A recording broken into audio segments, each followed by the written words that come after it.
Baru lulus SMA, sosok cantik Nur Amalia Putri ada gadis Ussy Sulistiawati, calon dokter hewan. Pasangan Ussy Sulistiawati dan Andika Pratama baru saja membawa kabar bahagia.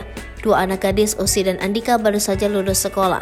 Dua anak gadis Ussy itu bernama Nur Amalia Putri dan Shakila Eleanor Amira. Nur Amalia Putri baru lulus SMA, sedangkan Shakila Eleanor Amira baru lulus SD. Ussy pun mengunggah momen bahagia itu di akun Instagramnya. Di unggahan itu, Ussy tampak memajang beberapa foto kelulusan putri sulungnya Nur Amalia Putri. Di foto tersebut, anak Ussy tampil cantik memakai toga dan jubah warna hitam. Ia juga anggun memakai polesan make up yang tidak terlalu tebal.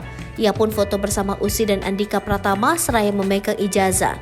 Ussy pun terlihat bangga dengan putrinya yang akan berkuliah di IPB menjadi dokter hewan. Tak hanya kedatangan Ussy dan Andika, wanita yang akrab disapa Amel ini juga girang mendapat kejutan tak terduga. Ya, di hari kelulusannya Amel girang bisa foto bersama penyanyi Korea Kim Jun Kyu personil Treasure. Namun bukan sosok Kim Jun Kyu asli, Amel rupanya berfoto dengan standi Kim Jun Kyu. Meski berbentuk standi, Amel girang dan membawa gambar idolanya ke rumah.